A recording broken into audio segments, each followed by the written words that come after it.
स्वागत है आप सभी का एक बार फिर से राकेश वर्मा एजुटेक यूट्यूब चैनल में। आई होप आप अच्छे हैं और आप अच्छे ही रहें। हम फिर आपके लिए एक वीडियो लाए हैं, one shot video, inverter and AC voltage controller. ठीक है, जैसा कि हमारी सीरीज चल रही है डीआरडीओ सीबीटी 2 टेक्नीशियन ए का जो पेपर होने वाला है उसकी हम प्रिपरेशन करवा रहे हैं और उसी से हम एक टॉपिक वाइज आपके लिए वीडियोस बनाते आ रहे हैं। ठीक है, और उसमें वन शॉट वीडियो होता है। आज की क्लास शुरू होने से पहले मैं फिर से वही बात कहूंगा कि क्लास को लाइक कर दीजिए और अपने फ्रेंड सर्कल के साथ चीज़ों को शेयर कर दीजिए। क्लास को शुरू करने से पहले मैं आपको बता दूं, ये बहुत ही इंपॉर्टेंट क्लास होगी। इसमें हमने क्या क्या चीज़ें कवर करी है, यानी इन्वर्टर्स क्या होते हैं एंड एसी वोल्टेज कंट्रोलर क्या होता है, इनमें से मोस्ट एक्सपेक्टेड क्वेश्चंस जो होने वाले हैं उनको हमने यहाँ पे कवर किया है। ठीक है, तो चलिए क्लास को शुरू करते हैं। और आज की जो क्लास का पहला क्वेश्चन है वो आपकी स्क्रीन पे मैं लगा देता हूँ, सभी को ट्रांसफर करना है भी। ठीक है, चलिए बताइए, पहला क्वेश्चन आपकी स्क्रीन पे आ गया है। अनकंट्रोल्ड रेक्टिफायर में कौन सा डिवाइस प्रयोग होता है? अनकंट्रोल्ड रेक्टिफायर में कौन सा डिवाइस प्रयोग होता है? कौन सा होता है अभी बताइए, है कौन सा होगा?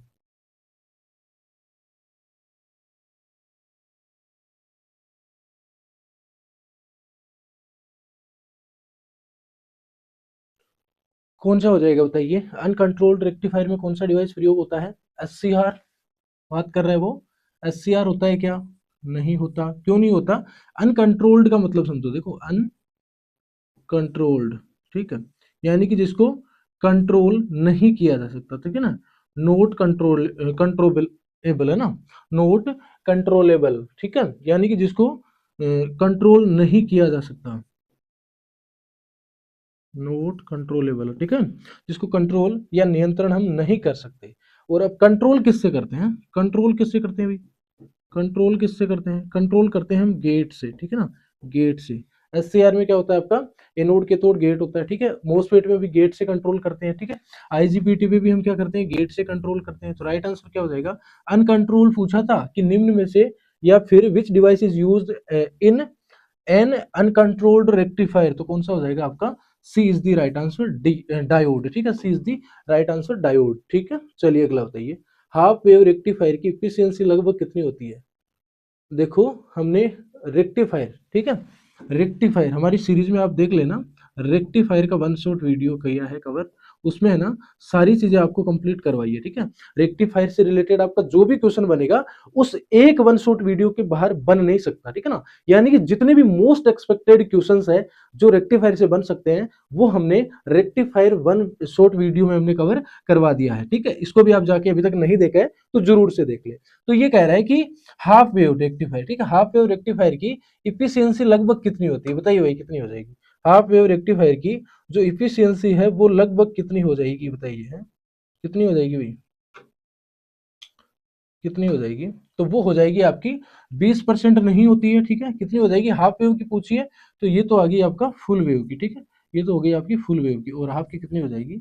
ये हो जाएगी। ठीक है, तो 20 दी राइट आंसर, यानी 40.6% आपकी क्या होती है? हाफ वेव की इफिशियंसी या फिर दक्षता होती है। इफिशियंसी या फिर दक्षता होती है। ठीक है ना, दक्षता होती है। ठीक है, चलिए अगला बताइए। 3 नंबर क्वेश्चन बताइए। 3 नंबर क्वेश्चन है, फुल वेव रेक्टिफायर में आउटपुट फ्रीक्वेंसी क्या होती है? बताइए भाई, क्या हो जाएगा? फुल वेव रेक्टिफायर में आउटपुट फ्रीक्वेंसी पूछिए, कितनी हो जाएगी? आउटपुट फ्रीक्वेंसी कितनी हो जाएगी फुल वेव रेक्टिफायर में? देखो, सेम एज इनपुट, ये किस में होती है? इनपुट की तरह, तो ये हाफ वेव में होती है। ठीक है, ये किस में हो जाएगी आपकी? हाफ वेव में। हाफ ऑफ इनपुट आदि किस में होती है? सेम रहेगी हाफ वेव में, आधी तो होती नहीं है। ठीक है, डबल हो जाती है आपकी फुल वेव में। ठीक है ना, डबल हो जाती है आपकी फुल वेव में, जीरो होती नहीं है। तो क्या पूछा था हमें? फुल वेव का पूछा था, तो क्या हो जाती है? डबल हो जाती है। फुल वेव में क्या हो जाएगी आपकी? डबल हो जाएगी, 2f हो जाएगी। ठीक है ना, इनपुट में अगर f है तो आउटपुट में क्या आ जाएगा आपका? 2f आ जाएगा। किसमें? फुल वेव रेक्टिफायर में। किसमें हो जाएगा? फुल वेव रेक्टिफायर में। ठीक है, चलिए अगला बताइए। 4 नंबर क्वेश्चन बताइए। रिपल फैक्टर का अर्थ क्या है? रिपल फैक्टर का अर्थ क्या है? देखो, रिपल का मतलब क्या होता है? रिपल का मतलब होता है, रिपल का मतलब समझो ध्यान से, कि आपका जो रेक्टिफायर है उसका जो आउटपुट है, आउटपुट में एसी की मात्रा, एसी की मात्रा वही क्या है आपका? रिपल है। ठीक है, अब जो आउटपुट में एसी की मात्रा है तो वो प्योर डीसी नहीं है। अब उस आउटपुट को हम क्या बोलते हैं? Pulsating DC, pulsating DC. ठीक है, पल्सेटिंग डीसी। और पल्सेटिंग डीसी का मतलब ही क्या होता है, पल्सेटिंग डीसी का मतलब ही क्या होता है कि उसमें एसी और डीसी दोनों है। ठीक है, जब रेक्टिफायर का आउटपुट आता है तो उसमें एसी भी होती है और डीसी भी होती है। ठीक है ना, तो उसमें जो आउटपुट है उसमें डीसी की मात्रा तो क्या होती है, ज्यादा होती है एज कंपेयर एज एसी से, और एसी की मात्रा होती है वो कम होती है। कम होने का मतलब ये नहीं है कि बिल्कुल ही कम होती है, पर ये मान के चलो कि डीसी का मान ज्यादा रहेगा और एसी का मान कम रहेगा। तो एसी और डीसी दोनों आती है, तो इसी चीज को हम क्या बोलते हैं, पल्सेटिंग डीसी। ठीक है, और उसी चीज को क्या बोल देते हैं, हम रिपल बोल देते हैं। उसको कम करने के लिए हम रिपल को कम करने के लिए, इसको अगर आपको कम करना है, ठीक है, क्या करना है, कम करना है, तो आप क्या करोगे, कम करना है अगर रिपल को, तो आप फिल्टर सर्किट लगाओगे। क्या लगाओगे, फिल्टर सर्किट लगाओगे या फिल्टर का उपयोग करोगे। ठीक है, ये कह रहा है कि रिपल फैक्टर का अर्थ क्या होता है, DC component only, AC components present in DC output. ठीक है, B is the right answer, B is the right answer. इस तरीके से आपको क्वेश्चंस को अप्रोच करना है और अपना राइट आंसर करके चले जाना है। और क्या करना है, एक जो नंबर क्वेश्चन बन रहा है या फिर एक नंबर का क्वेश्चन है, वो आपको एक में से एक नंबर ले लेना है। ठीक है, ये माइनस मार्किंग नहीं करवानी है। मान लो 1/3 की हो रही है, ठीक है, या फिर 1/4 की हो रही है, वो माइनस मार्किंग नहीं करवानी है, जल्दबाजी कर, इतना सा आपको ध्यान रखना। कॉन्सेप्ट आपके क्लियर करवाते चल रहे हैं साथ साथ। ठीक है, चलिए अगला बताइए, अनकंट्रोल्ड रेक्टिफायर यानी क्या मतलब हो गया, अनकंट्रोल्ड का मतलब डायोड हो गया। ठीक है, डायोड में आउटपुट कंट्रोल क्यों संभव नहीं है, why output control is not possible in controlled rectifier. तो क्यों नहीं होता भाई, डायोड इज बाई डायरेक्शनल नहीं, यूनिडायरेक्शनल होता है ना भाई। डायोड तो क्या होता है आपका, यूनिडायरेक्शनल, यानी क्या है, एक दिशीय है, एक दिशीय है। ठीक है, यूनिडायरेक्शनल है। ठीक है, दूसरा कह रहा है diode has know get terminal, ये सही बात कह रहा है ये। ठीक है, हाई पावर लॉस नहीं होता है, लो इफिशियंसी भी नहीं होती है। तो राइट आंसर क्या हो गया, diode has know get terminal. यानी कि आपका जो अनकंट्रोल्ड रेक्टिफायर है उसमें आउटपुट कंट्रोल क्यों संभव नहीं होता है, क्योंकि उसमें गेट होता ही नहीं है। ठीक है, उसमें गेट होता ही नहीं। तो गेट किसमें होता है, आपका एससीआर में होता है, मोस्फेट में होता है और आईजीबीटी में होता है। ठीक है, चलिए अगला बताइए, आइडियल डायोड का फॉरवर्ड बायस रेजिस्टेंस कितना होता है। देखो आइडियल पूछा, ठीक है, डायोड नहीं कहा है, आइडियल, यानी कि आदर्श डायोड हो गया। हमने माना है कि आइडियल मान लेना कि इस तरीके का डायोड हो, होता नहीं है प्रैक्टिकली, पर हमने मान लिया थ्योरेटिकली कि आइडियल डायोड का फॉरवर्ड रेजिस्टेंस क्या होगा। तो फॉरवर्ड रेजिस्टेंस क्या हो जाएगा भाई, फॉरवर्ड बायस में जो रेजिस्टेंस होगा वो क्या हो जाएगा, बना लो, डायोड बना लिया। ठीक है, ये एनोड है और ये कैथोड है, ए टू के, ये क्या हो जाएगी आपकी करंट का फ्लो। यही होता है, अगर मैं इसमें वोल्टेज अप्लाई कर दूं, मान लो यहाँ पे मैंने क्या लगा दिया, वोल्टेज लगा दिया, तो ये कौन सी वाइस होगी भाई, फॉरवर्ड वाइस। कौन सी वाइस हो गई, फॉरवर्ड वाइस। क्यों हो रही है, प्लस और माइनस, प्लस एनोड के साथ जुड़ गया और माइनस कैथोड के साथ जुड़ गया, तो कौन सी होगी, फॉरवर्ड वाइस। और जैसे ही डायोड फॉरवर्ड वाइस में आएगा तो एनोड से कैथोड एक करंट फ्लो होना इसमें से स्टार्ट हो जाएगा। तो ये करंट फ्लो हो जाएगा ना, ये क्यों हो रहा है, क्योंकि यहाँ पे रेजिस्टेंस का मान क्या है, रेजिस्टेंस का मान, प्रतिरोध का अगर मैं बात करूं, रेजिस्टेंस की बात करूं, रेजिस्टेंस का मान है वो क्या हो जाएगा, बहुत कम है। ठीक है, बहुत कम है। ठीक है, बहुत कम है, रेजिस्टेंस क्या है, बहुत कम है, इसलिए क्या हो रहा है, एनोड टू कैथोड करंट का फ्लो इजीली आसानी से हो रहा है। ठीक है, अब हमें बात कर रहा है कि आइडियल डायोड की, तो आइडियल डायोड में जब पूछे ना रेजिस्टेंस का मान कितना होता है, तो वो क्या हो जाता है, जीरो हो जाता है। ठीक है ना, जीरो हो जाता है। और अगर डायोड कहता तो क्या हो जाता, बहुत कम हो जाता। तो क्या कह रहा है, आइडियल डायोड का फॉरवर्ड रेजिस्टेंस कितना हो जाएगा, जीरो। क्या हो जाएगा, जीरो। हम हाई नहीं कहेंगे, इन्फिनिटी नहीं होता, इन्फिनिटी कब होता है, देखो क्या हो जाएगा, रिवर्स बायस में। आइडियल डायोड का प्रतिरोध रिवर्स बायस में क्या होता है, इन्फिनिटी होता है। हाई कब होता है, सिर्फ डायोड का, ठीक है, सिर्फ डायोड का रिवर्स बायस में, सिर्फ डायोड का रिवर्स बायस में, वेरिएबल तो होता नहीं है। ठीक है, इतना सा आपको ध्यान रखना। चलिए अगला बताइए, 7 नंबर क्वेश्चन बताइए भाई, क्या होगा, ब्रिज रेक्टिफायर में एक समय में कितने डायोड कंडक्ट करते हैं। ब्रिज रेक्टिफायर में कितने डायोड होते हैं, 4 डायोड होते हैं। ठीक है, ब्रिज रेक्टिफायर कैसे बनाते हैं, देखो इस तरीके से आपको क्या करना है, डायोड ले लेना है। ठीक है, फिर दूसरा एक और डायोड बनाना है, एक और डायोड बनाना है। ठीक है, एक और डायोड बनाना है, इस तरीके से। या आप ऐसे भी बना सकते हो, ब्रिज के रूप में बना देते हैं, चलो फिर नाराज हो जाओगे आप कि सर ब्रिज के रूप में बनाओ ना, हमने तो वैसा ही देखा है। फिर कोई नहीं, वो बना देता है। ठीक है, ये आपका एक डायोड इस तरीके से है, दूसरा इस तरीके से है, तीसरा इस तरीके से है, चौथा इस तरीके से। ठीक है, तो ये देखो क्या हो गया, प्लस माइनस इन दोनों पे एक सप्लाई चली जाएगी। ठीक है, प्लस माइनस इन दोनों पे एक सप्लाई चली जाएगी, यानी यहाँ पे इनपुट वोल्टेज दिया जाएगा जो 220 वोल्टेज हम दे रहे हैं मान लो, या फिर हम क्या कर रहे हैं, आपका जो ट्रांसफॉर्मर है उसके द्वारा स्टेप डाउन करवा के मान लो यहाँ पे एसी का 20 वोल्टेज आ रहा है, ठीक है, ये 220 तो हमने ट्रांसफार्मर को दिया था और हमें कितना मिला 220 वोल्टेज एसी का स्टेप डाउन होकर, ठीक है, वो हमने यहाँ पे दिया। अब यहाँ से क्या निकल रहा है, देखो यहाँ से क्या निकलेगा, नेगेटिव वाला टर्मिनल, ठीक, यहाँ से क्या निकलेगा, नेगेटिव वाला टर्मिनल, ठीक है, तो ये क्या हो गया आपका नेगेटिव, ठीक है, और ये क्या हो जाएगा आपका पॉजिटिव, ये क्या हो जाएगा आपका पॉजिटिव। तो यहाँ पे जो आउटपुट मिलेगा ना वो हमें कैसा मिलेगा, पल्सेटिंग डीसी, ठीक है, कैसा मिलेगा, पल्सेटिंग डीसी का आउटपुट मिलेगा। अगर आगे मैं फिल्टर भी जोड़ दूं सर्किट में तो हमें प्योर डीसी मिल जाएगा, ठीक है। तो यही पूछा है कि एक समय में कितने डायोड काम करेंगे। देखो मान लो कि अगर मैं यहाँ पे इनपुट दे रहा हूँ, ठीक है, इनपुट दे रहा हूँ तो ये प्लस है और ये माइनस है, यानी यहाँ एक बार प्लस है और यहाँ पे माइनस है। जब ये प्लस हुआ तो यहाँ से करंट आया, ठीक है, यहाँ से करंट आया और वो देखो कहाँ जा रहा है, इस तरफ तो जाएगा नहीं ना। अगर मैं मान लो इसको D1 दे दूं, इसको D2 दे दूं, ठीक है, इसको D3 दे दूं और इसको D4 दे दूं, ठीक है, ये 4 मैंने डायोड लगाए D1 D2 D3 और D4, ठीक। तो इस साइड तो जाएगा नहीं क्योंकि ये तो रिवर्स वाइस हो गया, तो वोल्टेज किधर जाएगा, इस साइड जाएगा, ठीक है ना, इस साइड जाएगा यानी आगे की तरफ आ जाएगा, ठीक है ना। अब आगे फिर नहीं जा रहा है तो ये किधर चला जाएगा, इधर चला जाएगा।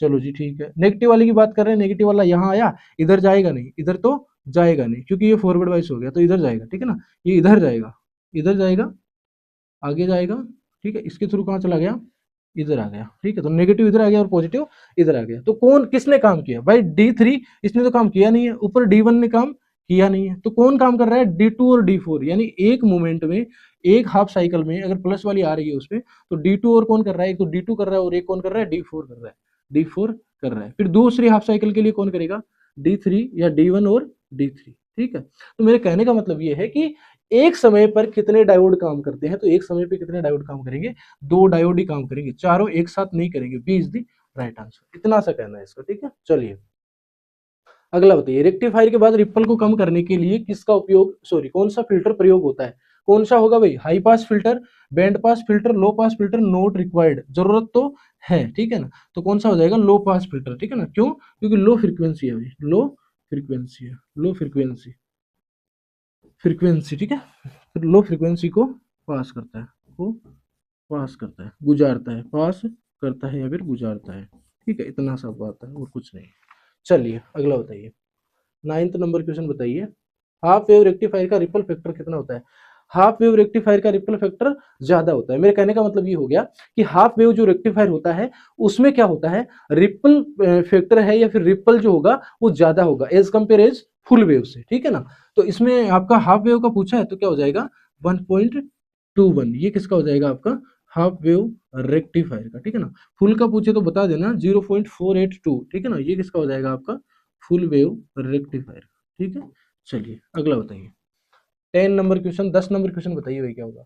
अनकंट्रोल्ड रेक्टिफायर में फायरिंग एंगल का मान क्या होता है बताइए, अनकंट्रोल्ड रेक्टिफायर में फायरिंग एंगल का मान क्या होता है बताइए। तो क्या होता है फायरिंग एंगल, देखो फायरिंग एंगल क्या होता है, ठीक है, इसको किससे रिप्रेजेंट कर रहा है, अल्फा से। ये कह रहा है कि एसी वेवफॉर्म के, एसी वेवफॉर्म के 0 डिग्री से किस पॉइंट पर, 0 डिग्री से किस पॉइंट पर SCR ऑन हुआ, SCR ऑन हुआ, वही क्या है आपका, वही क्या है आपका फायरिंग एंगल, फायरिंग एंगल, ठीक है। तो ये कह रहा है कि अनकंट्रोल्ड रेक्टिफायर में फायरिंग एंगल का मान क्या होता है डायोड में, ठीक है, अनकंट्रोल्ड मतलब डायोड, तो उसमें जो होता है वो कितना हो जाता है आपका 0 डिग्री, कितना हो जाता है आपका 0 degree is the right answer, ठीक है। देखो जो फायरिंग एंगल होता है ना, फायरिंग एंगल वो होता है आपका 0 से 180 डिग्री, ठीक है, 180 डिग्री पे तो कंडक्शन बिल्कुल खत्म हो जाएगा, तो हम जनरली कहाँ तक लेते हैं 0 से 150 तक, पर जब आपको पूछा जाए तो यही बताना है, पर हम लेते ही हैं 0 से 150 डिग्री तक, 180 180 डिग्री या 180 डिग्री पे क्या है पूरा कंडक्शन खत्म हो जाता है एक तरीके से, ठीक है ना। तो राइट आंसर क्या हो गया इसका 0 डिग्री, ठीक है। चलिए अगला बताइए, 11 नंबर क्वेश्चन बताइए भाई। अनकंट्रोल्ड रेक्टिफायर का आउटपुट मुख्यतः किस पे डिपेंड करता है, बताइए किस पे डिपेंड होता है। अनकंट्रोल्ड रेक्टिफायर का आउटपुट मुख्यतः किस पर निर्भर करता है, किस पर निर्भर करेगा। गेट तो होता ही नहीं है ना भाई अनकंट्रोल्ड रेक्टिफायर में, गेट तो होगा ही नहीं। Input AC supply, load resistance only, frequency, तो लोड रेजिस्टेंस पे भी नहीं होगा, फ्रीक्वेंसी पे भी नहीं होगा, क्या होगा, इनपुट में जो हम सप्लाई दे रहे हैं उस पर डिपेंड कर रहा है, क्या क्या कर रहा है डिपेंड, रेक्टिफायर का आउटपुट, उसका आउटपुट किस पे डिपेंड कर रहा है, उसके इनपुट में हम जो सप्लाई दे रहे हैं उसके ऊपर डिपेंड करता है, ठीक है ना। चलिए अगला बताइए, 12 नंबर क्वेश्चन बताइए भाई। चॉपर किस टाइप का, चॉपर किस टाइप का पावर कन्वर्टर है, बताइए चॉपर किस टाइप का पावर कन्वर्टर है, चॉपर किस टाइप का पावर कन्वर्टर है।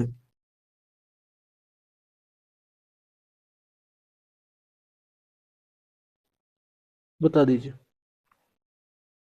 चॉपर क्या हो जाएगा, देखो एसी को डीसी में तो कौन बदल रहा है, एसी को डीसी में रेक्टिफायर कौन बदलेगा, रेक्टिफायर, ठीक है, रेक्टिफायर। डीसी को एसी में कौन बदलेगा, इन्वर्टर, इन्वर्टर, ठीक है। डीसी टू डीसी क्या हो जाएगा आपका, चॉपर, ठीक है। और एसी टू एसी कौन सा हो जाएगा आपका, AC voltage controller, AC voltage controller, ठीक है। तो आपका जो राइट आंसर हो जाएगा वो क्या हो जाएगा, डीसी टू डीसी कन्वर्टर या डीसी टू डीसी कन्वर्टर, ठीक है, या फिर एडजस्टेबल भी कह सकते हैं, ठीक है।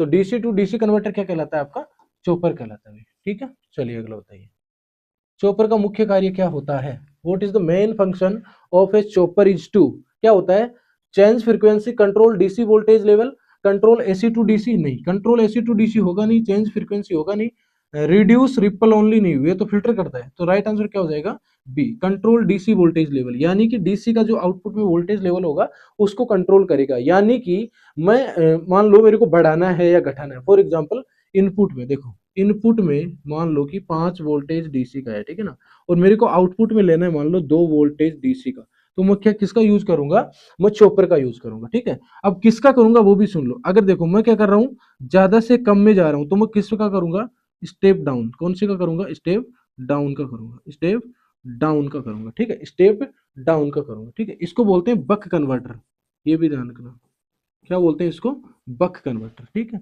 अब मान लो ऐसा भी होता है कि इनपुट में है मेरे पास 5 वोल्टेज डीसी का और आउटपुट में मुझे लेना है 10 वोल्टेज डीसी, यानी मैंने क्या कर दिया, बढ़ा दिया, तो इसको मैं क्या कहता हूँ, स्टेप अप, क्या कहता हूँ, स्टेप अप, क्या कहता हूँ मैं, स्टेप अप। तो इसको क्या क्या बोला जाता है, बूस्ट कन्वर्टर, बूस्ट कन्वर्टर, ठीक है।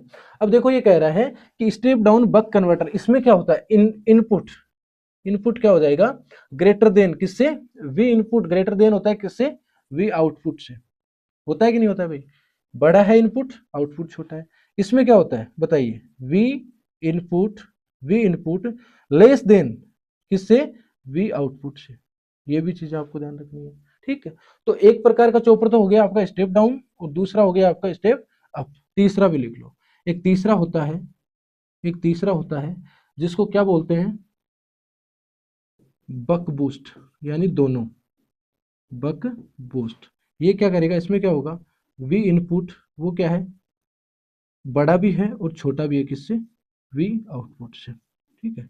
ये चीजें, चॉपर 3 प्रकार के होते हैं, चॉपर का क्या काम होता है, ये सारी चीजें हमने एक ही जगह आपको बता दी है, ठीक है, एक ही जगह आपको हमने बता दी, ठीक है। तो चॉपर क्या है आपका, डीसी को डीसी में कन्वर्ट करने वाला इन्वर्टर या कन्वर्टर, ठीक है, सॉरी कन्वर्टर, डीसी को डीसी में कन्वर्ट करने वाला कन्वर्टर इज द चॉपर, ठीक है। चॉपर का मुख्य काम है कंट्रोल डीसी वोल्टेज लेवल, ठीक है। चलिए अगला बताइए, स्टेप डाउन चॉपर को क्या कहा जाता है, बताइए भाई, स्टेप डाउन चॉपर को क्या कहा जाता है, अभी बोला था, स्टेप अगर डाउन हो रहा है तो उसको क्या कहेंगे, बक कन्वर्टर, ठीक है, क्या कहेंगे, बक कन्वर्टर, और अगर स्टेप अप होगा तो, स्टेप अप होगा तो उसको क्या कहेंगे, बूस्ट, उसको क्या कहेंगे हम, बूस्ट कहेंगे भाई, ठीक है, क्या कहेंगे उसको, बूस्ट कहेंगे। चलिए पेन का कलर चेंज कर लेते हैं, उसको क्या कहेंगे, बूस्ट, तो बूस्ट किसको कहेंगे हम, स्टेप अप को, एक मिनट,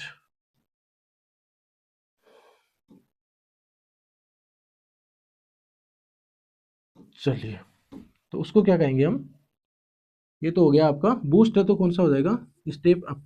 कौन सा हो जाएगा आपका, स्टेप अप। बक है तो क्या हो जाएगा, स्टेप डाउन। स्टेप डाउन अभी बताया था, ठीक है। रेक्टिफायर और इन्वर्टर अलग चीज है, क्योंकि इन्वर्टर क्या करता है, डीसी को एसी में बदलता है, ठीक है। और रेक्टिफायर क्या करता है, एसी को डीसी में बदलता है, ठीक है। हमें पूछा क्या था, स्टेप डाउन का, तो स्टेप डाउन कौन सा है, ये वाला, क्या बोलते हैं, बक कन्वर्टर, ठीक है। अगला बताइए 15 नंबर क्वेश्चन बताइए भाई क्या हो जाएगा। बक कन्वर्टर में, बक कन्वर्टर में आउटपुट वोल्टेज होता है, अभी बताया था। बक किसको बोलते हैं, एक होता है बूस्ट, एक होता है बक। तो बक होता है आपका स्टेप डाउन, स्टेप डाउन, ये हो गया आपका बक।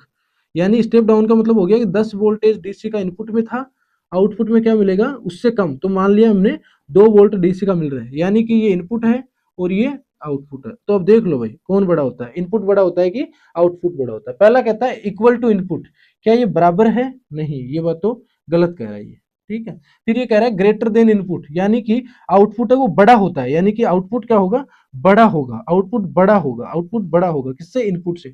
ये बात भी गलत कह रहा है, ठीक है। तो कौन सी बात सही कह रहा है वो बताओ, कौन सी बात सही कह रहा है, लेस देन। कौन सी बात सही कह रहा है, लेस देन, क्या हो जाएगा, लेस देन किससे, आउटपुट से, छोटा होता है भाई, सॉरी ग्रेटर देन, ठीक है। क्या हो जाएगा आपका, बक कन्वर्टर में क्या हो रहा है देखो, in buck converter output voltage, output voltage तो छोटा ही होगा, ठीक है ना। तो क्या हो जाएगा हमारा, less than input, less than input, यानी कि इनपुट से छोटा, इनपुट से छोटा, इतना ध्यान रखो।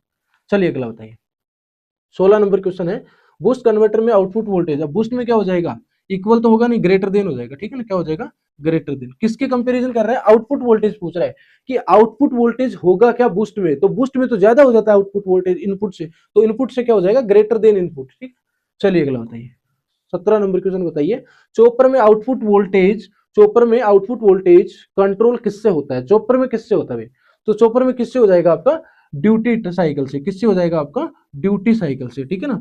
टी ऑन और टी ऑफ, टी ऑन बटे टी ऑफ, ठीक है ना। ड्यूटी साइकिल से आपका क्या होता है, क्या होता है, वोल्टेज को कंट्रोल किया जाता है, किसमें, चॉपर में। चलिए अगला बताइए, ड्यूटी साइकिल का अर्थ क्या है, ड्यूटी साइकिल का मतलब क्या है, देखो ड्यूटी साइकिल का मतलब है, टर्न ऑफ बटे नहीं होगा, ये क्या हो जाएगा, टी ऑन, टी ऑन बटे T on plus T of, ठीक है, टी ऑन बटे टी ऑफ। तो ये होगी आपकी क्या है, ड्यूटी साइकिल, ठीक है, ड्यूटी साइकिल, ठीक है। और जो वी आउटपुट आता है ना चॉपर का, वो क्या हो जाता है, D into V in, D into V in, duty cycle, ठीक है। ड्यूटी साइकिल को आप गुणा कराओगे वी इनपुट से, तो आपका वी आउटपुट आ जाएगा, ठीक है ना। तो ड्यूटी साइकिल को बढ़ा के भी हम क्या कर सकते हैं, इसको बढ़ा के, ड्यूटी साइकिल को अगर बढ़ाएंगे तो आपका आउटपुट वोल्टेज भी क्या हो जाएगा, बढ़ जाएगा, ठीक है। तो B is the right answer, B is the right answer, ठीक है। चलिए अगला बताइए, अगला बताइए 19 नंबर क्वेश्चन बताइए भाई क्या हो जाएगा, बक कन्वर्टर में ड्यूटी साइकिल को बढ़ाने से आउटपुट वोल्टेज क्या हो जाएगा, इंक्रीज, क्या हो जाएगा आपका, इंक्रीज हो जाएगा, अभी बताया था, ठीक है, इंक्रीज हो जाएगा। चलिए अगला बताइए, बूस्ट कन्वर्टर में एनर्जी स्टोरेज एलिमेंट कौन सा होता है, कैपेसिटर ओनली, कैपेसिटर नहीं होता है, केवल रजिस्टर भी नहीं होता है, कौन सा हो जाता है आपका, इंडक्टर, ठीक है, ट्रांसफॉर्मर भी नहीं होता है, क्या हो जाएगा आपका, इंडक्टर या फिर क्वाइल या फिर कुंडली या फिर चौक, जितने जो नाम बोलो आप बोल लो, ठीक है। चलिए अगला बताइए 21 नंबर क्वेश्चन, चॉपर में फास्ट स्विचिंग डिवाइस कौन सा है, फास्ट स्विचिंग डिवाइस कौन सा होगा चॉपर में, चॉपर में कौन सा हो जाएगा फास्ट स्विचिंग डिवाइस, मोसफेट, ठीक है। और इससे भी अगर आपको इससे पिछली क्लास हमारी किसकी हुई थी, फिर से मैं बता देता हूं आपको, पावर डिवाइसेस की, ठीक है, पावर डिवाइसेस के हमने, ठीक है, मोस्ट एक्सपेक्टेड 80 क्वेश्चन करे हैं, ठीक है ना, 80 एमसीक्यूज करे हैं। तो उसको अभी तक आपने नहीं देखा है तो जरूर से जाके देख लीजिए, पावर डिवाइस का क्या क्वेश्चन बन सकता है आपके एग्जाम पॉइंट ऑफ व्यू से, उस क्लास में हमने डिस्कस कर दिया है, ठीक है। तो अभी तक नहीं देखा है तो जरूर से आप देखिए, ठीक है ना, क्योंकि एक दिन ऐसा मलाल नहीं रहना चाहिए कि मैं डीआरडीओ सेप्टम टेक्नीशियन 11 एक का पेपर देके आ गया हूं और मेरे क्वेश्चन अच्छे नहीं गए हैं या मेरा पेपर अच्छा नहीं हुआ है, बाद में ये मलाल नहीं होना चाहिए। तो आप जल्दी से जाके देख लीजिए, तो क्या हो जाता है, मोसफेट के द्वारा फास्ट स्विचिंग हो जाती है, ठीक है, फास्ट स्विचिंग हो जाती है, ठीक है ना। तो ये कह रहा है fast switching device used in chopper कौन सा हो जाएगा, मोसफेट, ठीक है। चलिए अगला बताइए 22 नंबर, चॉपर का उपयोग कहाँ किया जाता है, चॉपर का उपयोग कहाँ किया जाएगा, रेडियो रिसीवर में नहीं होता, एसी हीटिंग में भी नहीं, रेडियो एम्पलीफायर में भी नहीं, क्या होता है, डीसी मोटर की जो स्पीड होती है उसको कंट्रोल करने के लिए हम क्या करते हैं, चॉपर का उपयोग करते हैं। यानी डीसी मोटर है उसकी स्पीड को कंट्रोल करना है, किसके द्वारा, चॉपर के द्वारा, ठीक है, चॉपर के द्वारा हम मोटर की स्पीड को कंट्रोल करते हैं। अगला बताइए, चॉपर को डीसी इक्विवेलेंट, ये कह रहा है चॉपर को डीसी इक्विवेलेंट ऑफ किसका कहा जाता है, chopper is DC equivalent of किसका हो जाएगा, रेक्टिफायर का नहीं होगा। चॉपर क्या काम करता है, डीसी से डीसी स्टेप अप या स्टेप डाउन कर रहा है, ठीक है ना, यानी डीसी से डीसी, अभी बताया था कि 10 वोल्ट है मुझे 5 बनाना है, 5 है मुझे 10 बनाना है, तो डीसी से डीसी ये क्या कर रहा है, स्टेप अप कर रहा है, ठीक है, स्टेप अप, या फिर क्या कर रहा है, स्टेप डाउन, स्टेप डाउन, ठीक है।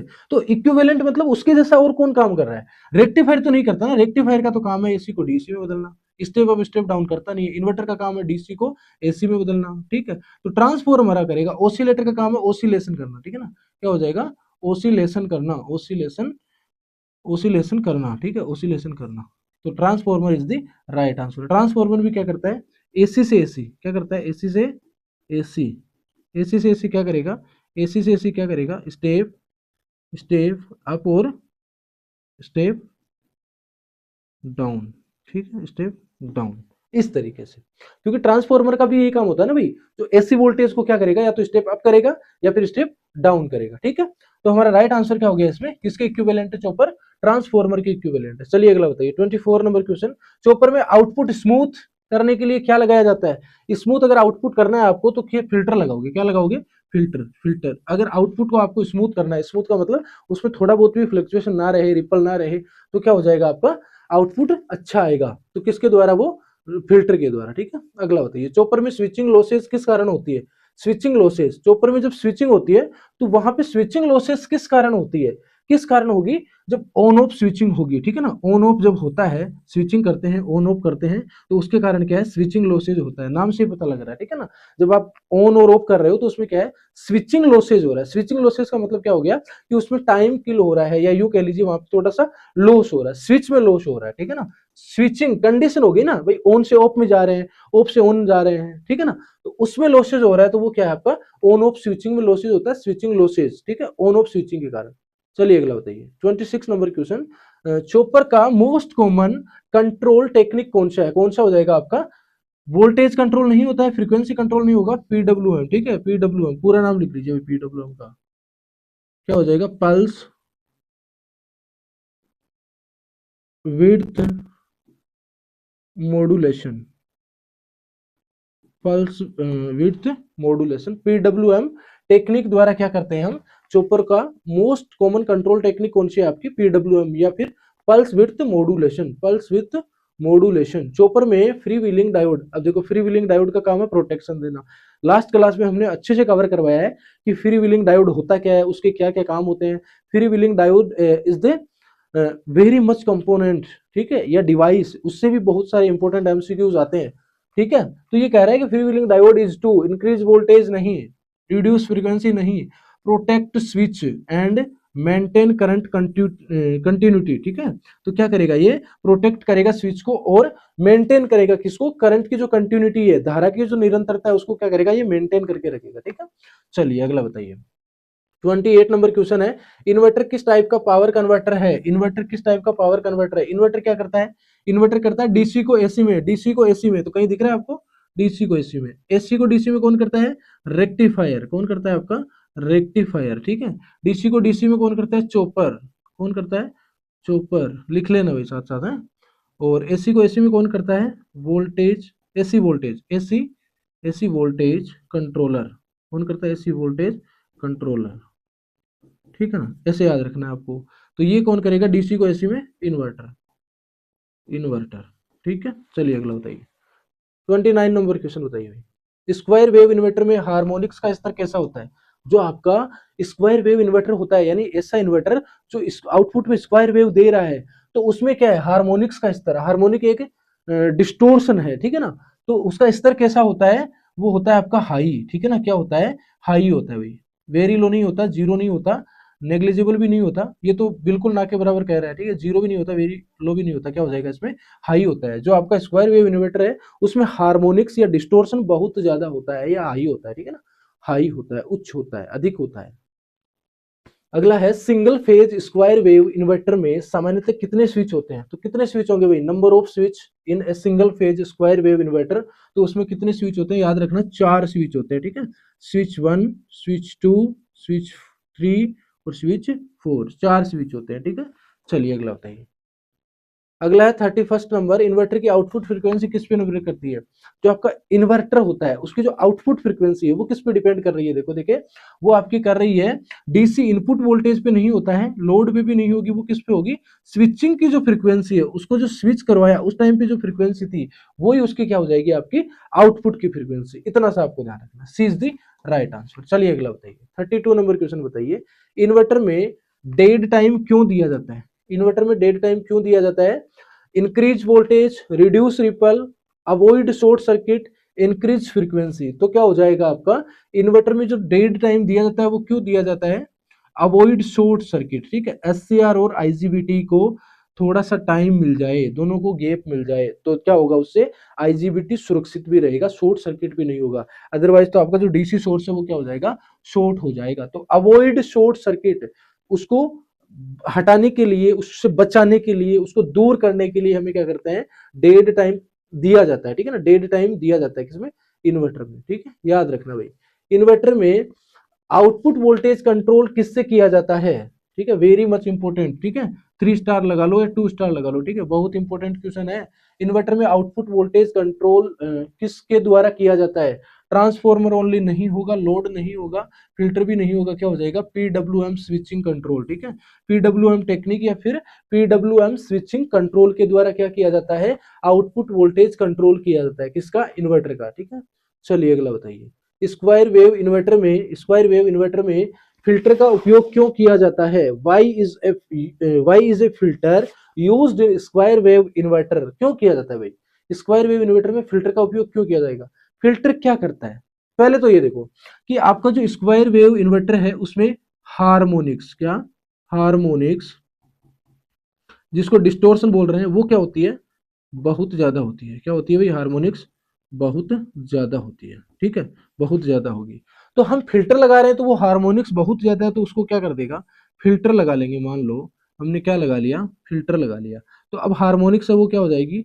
कम हो जाएगी, कम हो जाएगी, ठीक है। तो ये क्या कह रहा है? इंक्रीज वोल्टेज, वोल्टेज को थोड़ी बढ़ाएगा, फ्रीक्वेंसी को थोड़ी घटाएगा, स्विच को प्रोटेक्ट थोड़ी करेगा, वो रिड्यूस करेगा। किसको?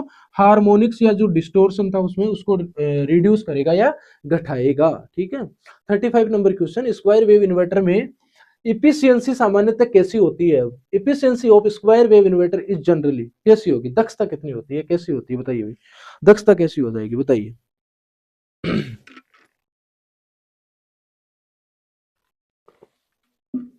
क्या हो जाएगा बताइए? स्क्वायर वेव इन्वर्टर में एफिशिएंसी सामान्यतः कैसी होगी? मॉडरेट हो जाएगी, ठीक है। क्या हो जाएगा आपका? मॉडरेट, ठीक है। B is the right answer. चलिए अगला बताइए, 36 नंबर क्वेश्चन है, इन्वर्टर का एसी इक्विवेलेंट किसे कहा जाता है? अब इन्वर्टर का एसी इक्विवेलेंट किसे कहा जाता है, ठीक है ना। देखो इन्वर्टर क्या कर रहा है बताइए? एक एनर्जी को दूसरी एनर्जी में चेंज कर रहा है, ठीक है ना। अब यहाँ पे देखो, रेक्टिफायर भी क्या कर रहा है? चेंज कर रहा है, पर रेक्टिफायर को हम नहीं कहेंगे, ठीक है। और दूसरा क्या है आपका? चॉपर भी नहीं होगा, डीसी टू डीसी हो जाएगा, ट्रांसफॉर्मर भी नहीं होगा, एसी टू एसी हो जाएगा। तो ये डीसी जनरेटर को हम कहते हैं, ठीक है ना। किसको कहते हैं? डीसी जनरेटर को कहते हैं। यानी इन्वर्टर का एसी इक्विवेलेंट क्या हो जाएगा? चॉपर का। चॉपर का पूछता तो क्या हो जाता? ये तो किसका होता है? चॉपर का, ठीक है ना, चॉपर का। हमें पूछा किसका है? इन्वर्टर का। तो इन्वर्टर का एसी इक्विवेलेंट किसे कहा जाता है? आपका डीसी जनरेटर को, डीसी जनरेटर को, या दिष्टकारी जनरेटर, जनरेटर, ठीक है। चलिए अगला बताइए, 37 नंबर, इन्वर्टर आधारित सिस्टम का एक प्रमुख एडवांटेज क्या है? High heavy size. लाभ पूछ रहा है तो उसकी साइज हेवी, भारी है नहीं। फिक्स्ड आउटपुट नहीं, ये थोड़ी है कि उसका आउटपुट फिक्स ही रहेगा। हाई नॉइज, भाई लाभ पूछ रहा है तो नॉइज तो हानि होगी ना उसकी, तो क्या हो जाएगा? पोर्टेबल पावर सप्लाई, यानी उसको हम पोर्ट्रेट करके या पोर्टेबल कहीं भी ले जा सकते हैं ना, इधर से उधर। तो पोर्टेबल पावर सप्लाई इसका क्या है? प्रमुख एडवांटेज है, किसका? इन्वर्टर आधारित सिस्टम का, ठीक है। 38 number question, AC voltage controller किस टाइप का डिवाइस है? एसी वोल्टेज कंट्रोलर किस टाइप का डिवाइस है, ठीक है। अब इससे क्या कर रहे हैं हम, काट रहे हैं, ठीक है, ऑप्शंस को काट रहे हैं। डीसी टू डीसी कन्वर्टर क्या कहलाता है, चॉपर, ठीक है, चॉपर। वैसे तो नाम से ही पता चल रहा है, पर इस तरीके से भी आप एलिमिनेट कर सकते हो। डीसी टू एसी कन्वर्टर कौन सा हो जाएगा, डीसी को एसी में बदलने वाला इन्वर्टर, ठीक है, कौन हो जाएगा, इन्वर्टर। एसी टू एसी, फिर क्या है, एसी टू डीसी, एसी को डीसी में कौन बदलेगा, रेक्टिफायर। अच्छा हमें पूछा क्या था, है इस तरीके, ये एक स्मार्ट तरीका है कि अगर आपको अपना टाइम बचाना है, ज्यादा सोचना नहीं है, तो आप बाकी ऑप्शंस के साथ देख लो कि वो तो किस तरीके से गलत हो सकते हैं, या फिर वो किस तरीके से उसके साथ रिलेशन रख रहे हैं। अगर नहीं रख रहे हैं तो जो बच जाएगा वो आंसर हो जाएगा। बाकी एसी वोल्टेज कंट्रोलर क्या करता है, एसी वोल्टेज कंट्रोलर एसी को एसी में कन्वर्ट करता है। अब कन्वर्ट करने का मतलब ये नहीं है, एसी तो ऑलरेडी एसी, तो उसको कन्वर्ट क्या करेगा, तो हमारा राइट आंसर क्या हो जाएगा, सी। उसको कन्वर्ट करने का मतलब ये हो गया कि मान लो मेरे पास 220 वोल्टेज एसी है ना, और मेरे को इसको क्या करना है, स्टेप डाउन करना है, तो क्या कर दूंगा मैं, 110 वोल्टेज एसी बना लूंगा। क्या बना लूंगा, 110 वोल्टेज एसी। तो वो क्या हो जाएगा, वो क्या कहलाएगा आपका एसी टू एसी कन्वर्टर, ठीक है, एसी टू एसी कन्वर्टर। चलिए अगला बताइए, एसी वोल्टेज कंट्रोलर का मुख्य कार्य क्या होता है, what is the main function of AC voltage controller is rectify. क्या वो रेक्टिफाई कर रहा है एसी को, नहीं। कन्वर्ट एसी टू डीसी कौन करता है भाई, रेक्टिफायर, कौन करता है, रेक्टिफायर, ठीक है। मैं फिर बोल रहा हूं, अगर आपने अभी तक रेक्टिफायर की क्लास हमारी नहीं देखी है, तो मैं यही कहूंगा आप जाइए और रेक्टिफायर का जो वन शॉट वीडियो है उसमें से आपको एक भी क्वेश्चन ऐसा नहीं छोड़ा है हमने कि आपके एग्जाम पॉइंट ऑफ व्यू से मोस्ट इंपोर्टेंट ना हो। तो अभी तक आपने नहीं देखी है तो जरूर से आप रेक्टिफायर को चेकआउट कीजिए, जाइए, और अगर क्लास आपको अच्छी लगती है तो कमेंट भी कीजिए कि आपको कैसा लगा। क्या पूछा है, एसी वोल्टेज कंट्रोलर का मुख्य कार्य क्या हो जाएगा, इंक्रीज फ्रीक्वेंसी भी नहीं होगा, तो क्या हो जाएगा, C is the right answer. Control AC voltage supplied to load, ठीक है ना, कंट्रोल करता है किसको, एसी वोल्टेज को, सप्लाइड टू लोड तक, जो हमने लोड तक सप्लाइड किया है या फिर दिया है, ठीक है। चलिए 40 नंबर क्वेश्चन है, फेज कंट्रोल मेथड में लोड वोल्टेज कंट्रोल कैसे किया जाता है। यानी फेज कंट्रोल मेथड में लोड वोल्टेज कंट्रोल, यानी लोड को जो वोल्टेज मिल रहा है उसको कंट्रोल कैसे करेंगे। In phase control method load voltage is controlled by changing supply frequency, changing load resistance, changing firing angle of thyristor, ठीक है ना। क्या करेंगे हम, फायरिंग एंगल को चेंज करेंगे, फायरिंग एंगल को चेंज करेंगे। कहां से कहां तक होता है फायरिंग एंगल, 0 डिग्री से 180 डिग्री, ठीक है, 0 डिग्री से 180 डिग्री, 0 से 180 डिग्री, 180 डिग्री पे कंडक्शन खत्म हो जाता है, तो हम कहां तक ले लेते हैं, 0 से 150 डिग्री तक, 0 से 150 डिग्री तक, ठीक है, 0 से 150 डिग्री तक। 0 डिग्री पर, 0 डिग्री पर देखो, 0 डिग्री पर जब अगर फायरिंग एंगल 0 डिग्री होगा तो मैक्सिमम आउटपुट मिलेगा, मैक्सिमम आउटपुट मिलेगा, ठीक है ना। अगर ये 90 डिग्री है तो क्या मिल जाएगा, मिनिमम आउटपुट मिलेगा, मिनिमम आउटपुट मिलेगा, ठीक है। और ये 150 डिग्री है तो क्या मिलेगा, लो, लो आउटपुट मिलेगा, ठीक है, लो आउटपुट मिलेगा। चलिए अगला बता दीजिए, 41 नंबर क्वेश्चन बताइए क्या हो, बताइए।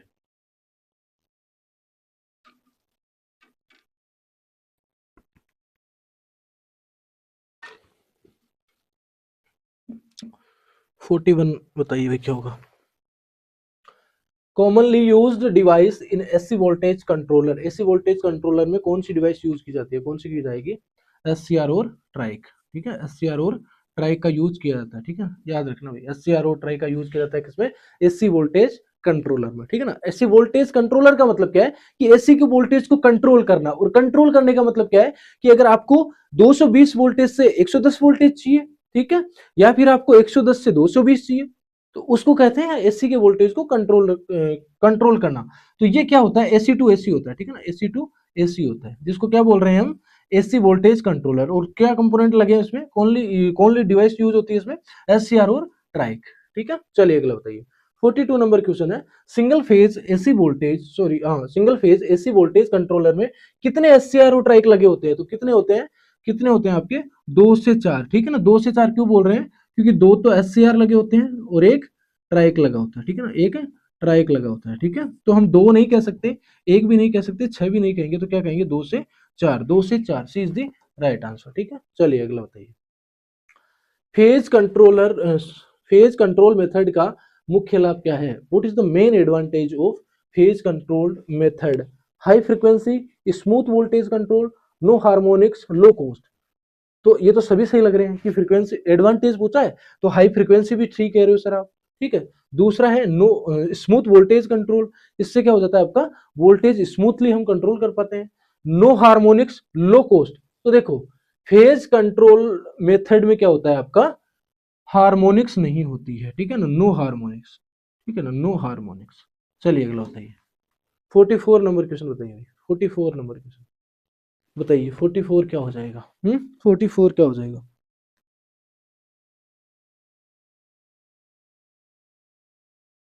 44 क्या हो जाएगा बताइए? Phase controlled AC voltage control का एप्लीकेशन क्या है? Phase controlled AC voltage controlled का कंट्रोलर का एप्लीकेशन क्या है? Application of phase controlled AC voltage controller, यानी एसी एसी वोल्टेज कंट्रोलर है कौन सा? फेज कंट्रोल्ड, यानी उसके फेज को हमने कंट्रोल किया तो क्या हो जाएगा इसका? Phase controlled AC voltage controller का एप्लीकेशन क्या एप्लीकेशन होगा? रेक्टिफायर नहीं होगा, इन्वर्टर भी नहीं होगा, डीसी मोटर भी नहीं होगा, क्या हो जाएगा? स्पीड को कंट्रोल करेगा। वो क्या करेगा? स्पीड की कंट्रोल। वो आपका फैन हो या मोटर हो उसकी स्पीड को कंट्रोल करने के लिए हम क्या करते हैं? Phase controlled AC voltage controller का उपयोग करते हैं स्पीड कंट्रोल करने के लिए, ठीक है। चलिए अगला बताइए 44 नंबर क्वेश्चन बताइए क्या होगा? 44 नंबर क्वेश्चन बताइए क्या हो जाएगा? 45। चलिए बताइए एसी वोल्टेज कंट्रोलर में फायरिंग एंगल बढ़ाने पर आउटपुट वोल्टेज कैसा होता है? बढ़ाओगे तो कैसा हो जाएगा? रिमेन कांस्टेंट तो नहीं रहेगा ना भाई। अगर आप बढ़ा रहे हो तो कैसा हो जाएगा? इंक्रीज हो जाएगा। कैसा हो जाएगा? इंक्रीज हो जाएगा, ठीक है। 45 number question is the right answer, ठीक है, इज द राइट आंसर। इतना आपको ध्यान रखना है, इतना आपको ध्यान रखना है, ठीक है। when firing angle is increased in AC, sorry इसमें क्या कह रहा है? एसी वोल्टेज कंट्रोलर, ठीक है। वो तो चॉपर में होगा, एसी वोल्टेज कंट्रोलर में क्या हो जाएगा आपका? डिक्रीज। इसको थोड़ा सही कर लेना भाई, ठीक है। वो चॉपर में होता है, ठीक है, चॉपर में तो इंक्रीज होता है, चॉपर में तो क्या हो जाएगा आपका? इंक्रीज हो जाएगा, ठीक है ना। हमें किस में पूछा था? एसी वोल्टेज कंट्रोलर में, तो एसी में क्या हो जाएगा? Decrease. B is the right answer, B is the right answer. थोड़ा सा इसको चेंज कर लेना भाई, ठीक है, थोड़ा सा इसको क्या कर लेना?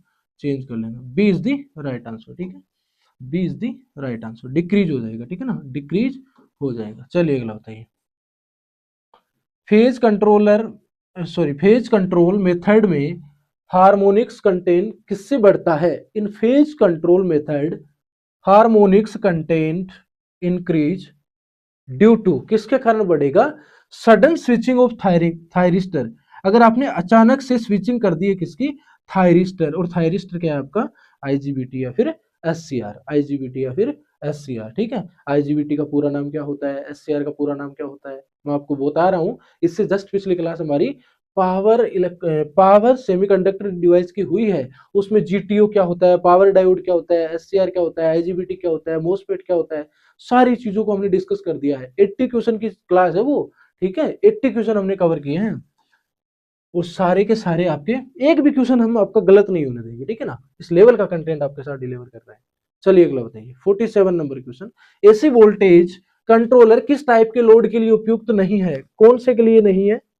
रजिस्टिव लोड के लिए है, इंडक्टिव लोड के भी लिए है, लैंप लोड रजिस्टिव लोड उसके लिए भी है, हाईली इंडक्टिव लोड, जो हाईली इंडक्टिव लोड है उसके लिए ये क्या है? उपयुक्त नहीं है। कौन नहीं है? एसी वोल्टेज कंट्रोलर, यानी इंडक्टिव लोड को कर लेगा वो कंट्रोल या सुटेबल है उसके लिए, पर अगर हाईली इंडक्टिव लोड आ गया तो उसके लिए वो सुटेबल नहीं है, ठीक है ना। 48 का बताइए भाई, 48 का राइट आंसर क्या होगा? Single phase AC voltage controller का वर्किंग प्रिंसिपल क्या है? What is the working principle of single phase AC voltage controller? तो क्या हो जाएगा? Changing load resistance using transformer tape, phase angle control using SCR और ट्राइक। जहां जहां भी आपको एसी वोल्टेज कंट्रोलर दिख रहा है वहां वहां एससीआर और ट्राइक की बात होगी। तो क्या कर रहा है वो? Phase angle control, phase angle को कंट्रोल कर रहा है एससीआर और ट्राइक के द्वारा, एससीआर और ट्राइक के द्वारा इस प्रिंसिपल पे काम कर रहा है। Single phase AC voltage controller क्या करेगा?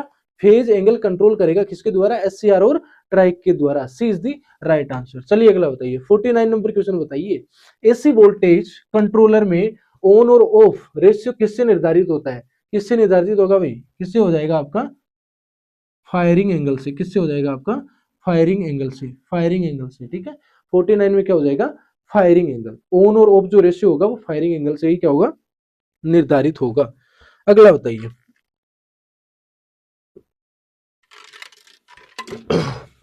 अगला बताइए भाई, 50 नंबर क्वेश्चन बताइए क्या हो जाएगा। 50 नंबर क्वेश्चन, मजा आ रहा है कि नहीं आ रहा है, एक भी क्वेश्चन आपका गलत नहीं होने देंगे, ठीक है।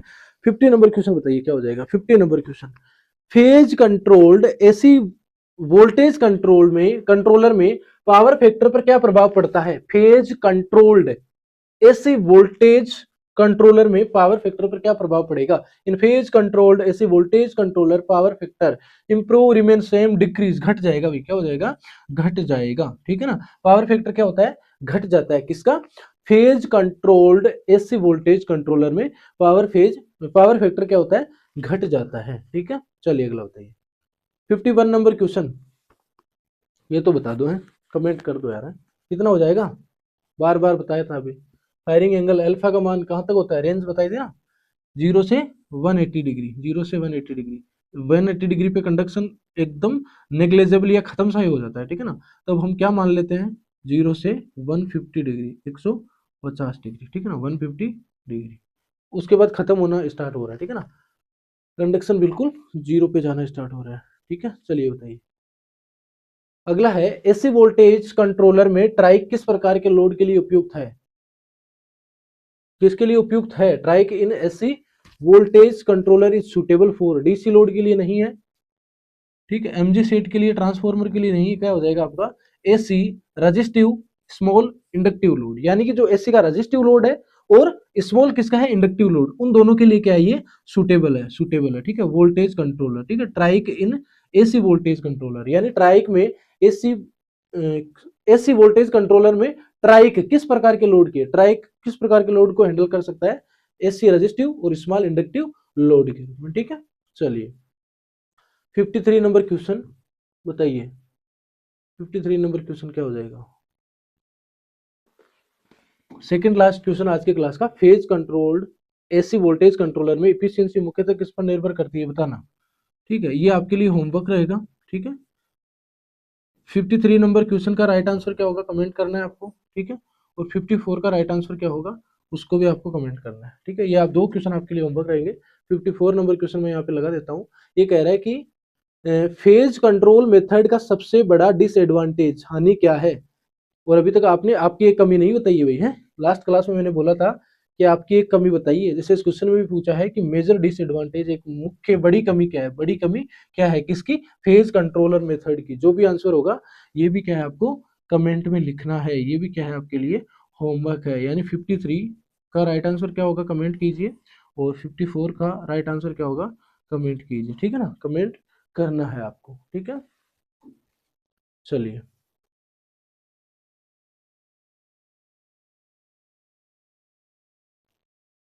बाकी आज के क्लास में इतना ही, मिलते हैं किसी नेक्स्ट क्लास में एक नए वन शॉट वीडियो के साथ। आपकी तैयारी में हम चार चांद लगा देंगे। कंटिन्यू आप हमारी सीरीज के साथ बने रहिए, मिलते हैं किसी नेक्स्ट वीडियो में, तब तक के लिए टेक केयर।